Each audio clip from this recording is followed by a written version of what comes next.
Сайн байцгаана уу хүүхдүүд, энэ өдрийн мэндийг хүргэе. Өнөөдрийн хичээлээрээ азот дагуулсан органик нэгдэл гэсэн сэдвийг үзнэ. За тэгэхээр бид нар азот дагуулсан органик нэгдлийг үзэхийн тулд хамгийн эхлээд нитро нэгдлийн хийм шинж гэж юу вэ гэдгийг л үзэх болно. За тэгэхээр нитро бүлэг хүчтэй электрон авах шинжтэй байдаг учраас нитро нэгдэл нь их туушилсан хэлбэртэй байдаг.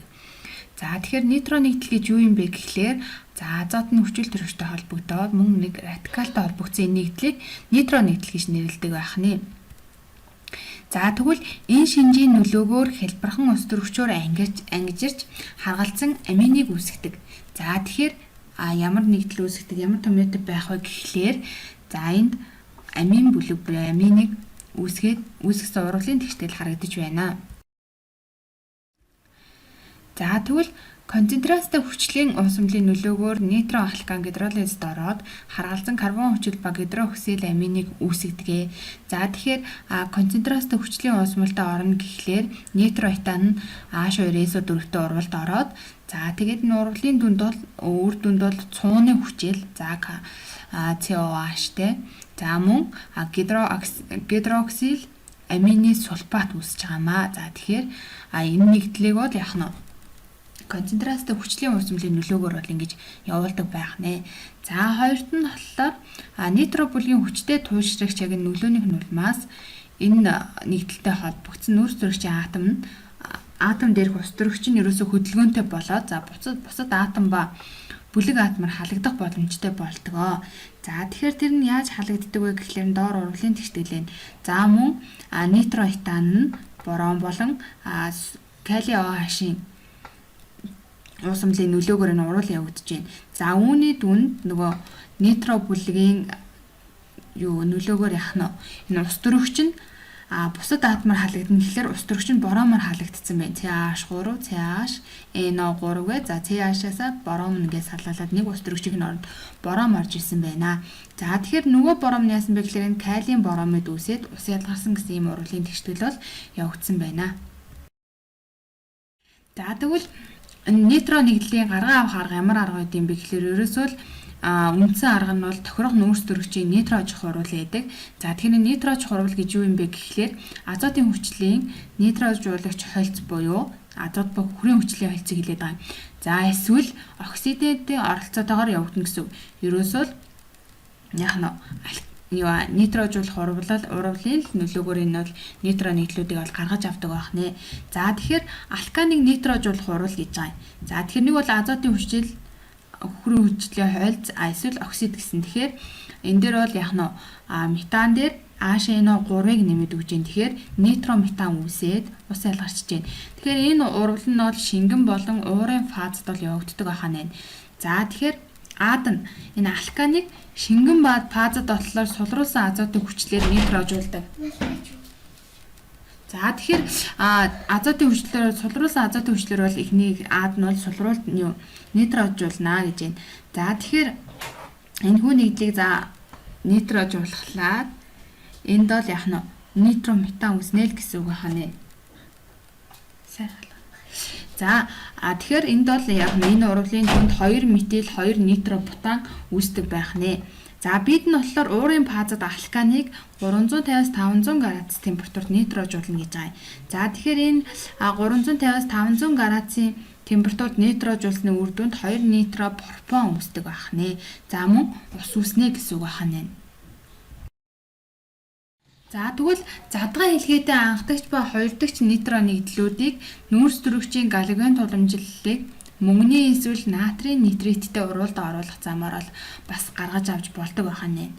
За нитро нэгдлийг. За тэгэхээр энэ дэр бол яах нь CO2H5 йодыг аргентиум NO2-тэй урвалд оруулаад нитро этенийг гаргаж авдаг байх нь. За доор нь болохоор мөн энэ урвал явагдаад этил нитритийг бас гаргаж авч болдог байх нь. За тэгэхээр энэ нитро нэгдлийн ангижрах урвалыг 1842 онд Оросын эрдэмтэн Зинин нээсэн учраас Зинины урвал гэж нэрлэдэг байна. Тэгэхээр энэ урвалаар анх нитробензолыг ангижруулж анилиныг гаргаж авч байсан бол орчин үед техник болохоор нитробензолыг хоёр аргаар ангижруулад анилиныг гаргаж авдаг болсон байна. За тэгэхээр ерөнхийдөө бол катализаторын оролцоотойгоор молекул байдалтай ус төрөгчөөр бол ангижруулад нитробензолыг гаргаж авч болдог байна. За тэгэхээр энэ яаж өгөгддөг вэ гэхлээр C6H5NO2-ыг ус төрөгчтэй урвалд оруулаад C6H5NH2 буюу нитробензолоо гаргаж авч байна. Тэгэхээр энэ урвал бол 270-аас 300 градус Цельсиуст за 15.2-ыг үржин 14 паскал хүртэлх даралтанд бол явагддаг гэж үзэж болох нь. За тэгвэл энэ нитро нэгдлүүдийн хэрэглээ нь юу юм бэ гэхлээр за нитро нэгдлүүдийг бол дизелийн түвшинд ноцох температурыг багасгах зорилттой нэмэлт болгон хэрэглэхээс гадна за альдгид кетон тосны хүчлийг бол үйлдвэрлэхэд тэрэлтэт хөдөлгүүр буюу тэсрэх бөмбөг бодис болгон ашигладаг. За мөн резин вулканжуулахад бас тус бол нитро нэгдлийг хэрэгжилж ашигладаг байна. За тэгвэл амийн нэгдлийн шин чанар. За нитро нэгдэл бол бас амийн нэгдлийг үүсгэдэг гэсэн. За тэгэхээр энэ амийн нэгдэл нь бол хүчилтэй үйлчлээд давс үүсгэдэг. Тэгэхээр бол яах нь за энэ урвалын яг хүчилтэй үйлчлээд давс үүсгэдэг энэ урвалын туршилт байна. За тэгэхээр яаж явагддаг вэ гэхээр анилинтай хуруу шилэнд их хэмжээний концентрацтэй давсны үжил хийгээд дээр нь хуруу шилтэй холимгийг халаад Ёроолт нь бол ерөнхийдөө давсны цагаан өнгийн тунц талстай байдлаар ялгардаг байна. За тэгэхээр тэр нь юу юм гэхээр холоор анилины давс бол энд үүсэж байдаг гэсэн үг байна. Амин хүчилтэй үйлчлээд амин хүчилтэй үйлчлээд за холоорт анилины давсыг үүсгэж байна. За тэгвэл энэ анилины молекулд амин бүлэг нь бензолын цагирагт нөлөөлж за цагиргын зарим ус төрөгчийн атом нь хөдөлгөөнд чанартай болж за уралд хэлбэр орох учраас ерөнхийдөө бол хэлбэр орох шин чанарыг үзүүлдэг. Тэгэхээр энэ бол фенолийн нэгэн адил гэсэн үг байна. За тэгэхээр тэр фенолийн нөлөөгөөр боромтой уралд ороод за цагираг боромт нэгдэл бол үүсгдэг байх нь. За дараагийнх нь болохоор анилын гаргаа авах ямар арга байдаг вэ гэхлээр за анилины гаргаан авах бол ерөнхийдөө хэлбэр аргыг бол Оросын эрдэмтэн Зинин нээсэн байх нэ. За тэгэхээр анилиныг гаргаж авахдаа CH3, CH2, NO2 буюу за нитро нэгдлээ ус төрөгчийн оролцоотой уралд оруулаад CH3, CH2, NH2 гэсэн анилиныг бол гаргаж авдаг байх нэ. Тэгэхээр энэ урвалыг бол Зинины урвал гэж нэрлэдэг байх нэ. За тэгээд нитро нэгдлийг нь ангижруулах урвал нь ерөнхийдөө бол аминууд гаргах ерөнхий арга бол болж өгдөг байх нэ.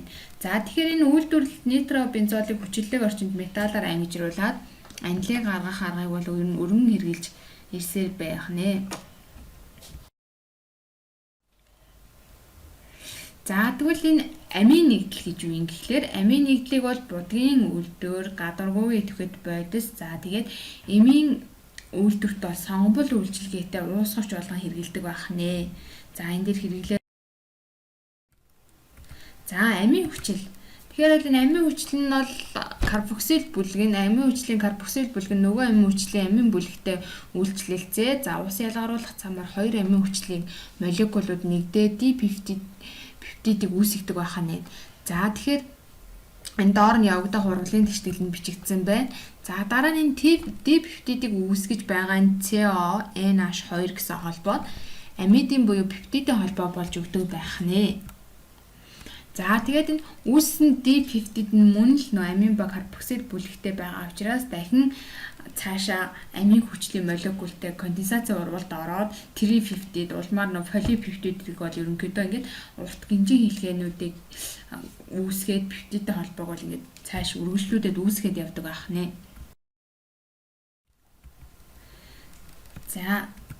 За тэгвэл Уурга фермент хүчээ шүлтийн нөлөөгөөр бол гидролизд ороод амин хүчлийн холимгийг үүсгэдэг.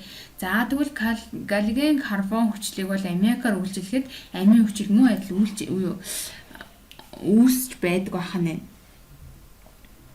За тэгээд ханаагүй карбон хүчлийг бол аммиакаар үйлчлээд амин хүчлийг гаргаж авдаг. За энэ доор бол ерөнхийдөө ямар урвал явагдах уу гэдэг бол урвалын тэгшлүүлүүд нь бол улаанаар гараад ирж байгаа шүү. За дөрөвт нь болохоор микробиологийн аргаар төрөл бүрийн амин хүч. За тэгвэл энэ амин хүчлийн хэрэглээ нь харагдаж байна. Тэгэхээр амьд бие, анагаан ухаан, хөдөө аж ахуй үйлдвэрт бол хэрэгэлдэг байна. За тэгэхээр амьд бие бол бие махбодын уургийг бүрдүүлдэг. За тэгээ эм тариа, малын нэмэлтээжэл, нийлэг мяндас гаргаж авахд бол ерөнхийдөө хэрэглээд явдаг байна. За бүгдээрээ ингээд нитро нийтлийн хэрэглээ гаргаа авах аргыг үзлээ. Анхаарал хандуулсанд баярлалаа хүүхдүүд.